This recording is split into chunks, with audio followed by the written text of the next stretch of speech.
I can tell you this, that from January, we have actually had the team evaluating if we can bring back the H1Z1 before Season 3 version of the game.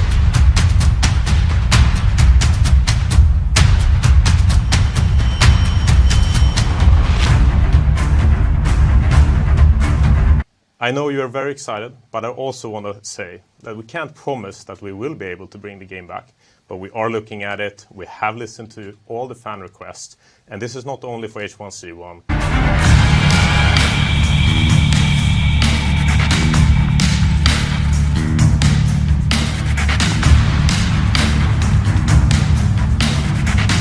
All around for EverQuest, PlanetSide, Lord of the Rings, and all of the things that you were telling us. And we are going to look at those things going forward and talk more to you as the fan and the community as we move into the future of 2021. Through Daybreak, you acquired this massive community trying to revive H1Z1, right? You know, what do you have to say about the people, you know, longing for the rebirth? You touched upon it, but perhaps you could be more specific on you know, the teams you've selected. Is that through Daybreak? Is that through, I mean... Like I said in the beginning, this is very specifically researching the ability. It's a little bit of archaeology. Of course, the full team is not there.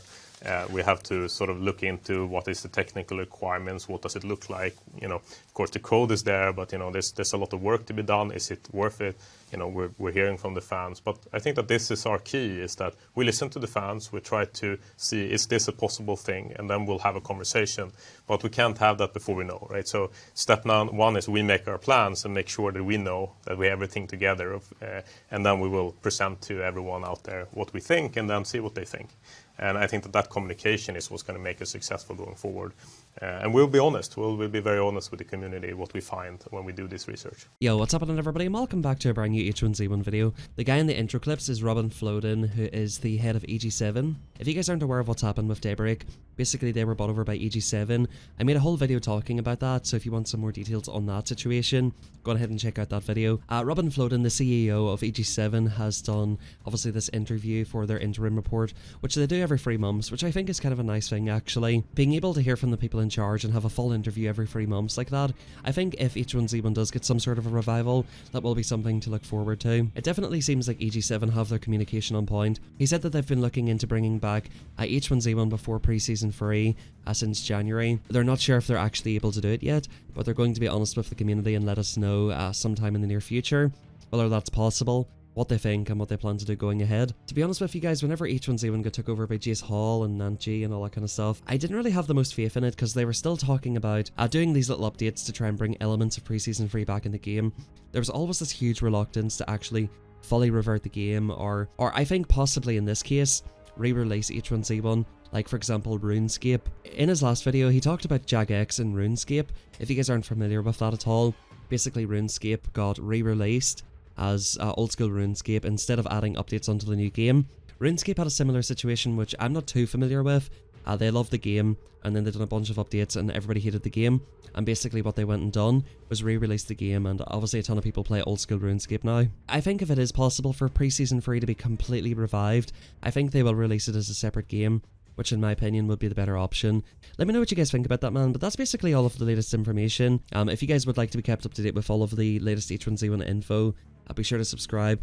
Check out my Twitch, I'm streaming right now, so I'm going to be speedrunning Minecraft until anything happens with this, so if you guys are interested, I'll be happy to talk to you guys about H1Z1 and stuff like that if you guys want to come on over there. Let me know if you guys would play Preseason 3 H1Z1 in 2021. I'm going to be honest with you guys, I completely give up hope for this game, but if this game did come back, I would 100% play it because, honestly man, Preseason 3 H1Z1 was the best ever Battle Royale. I don't think PUBG, Fortnite, Apex Legends, or any of these games even came close to how good H1Z1 felt in Preseason 3.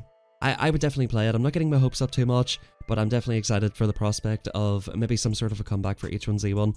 As for PlayStation 4 and Just Survive, there was no mention of those. You can probably use your imagination and know that they've heard your requests, and they're probably going to look into anything that is profitable. By all means, they could bring back Just Survive, and by all means, they could be doing further updates to H1Z1 PlayStation 4, which a couple of weeks ago had a slight update which says that Season 10 is coming soon. There should be some more information, updates, and hopefully news of H1Z1 in the very near future. But that's it for the video, guys. Thank you for watching. Go check out my Twitch in the description down below. And of course, man, let me know what you guys think about Preseason 3 H1 coming back. If anybody wants to watch the full interview, there's a link in the description. If you guys want to see the part specifically talking about H1, it's at the very beginning and 31 minutes into the interview if you guys want to hear specific H1Z1 stuff. But that's it for now, guys. I'm live on Twitch right now. I'll see you guys over there. Thank you for watching, and I'll catch you guys in the next one.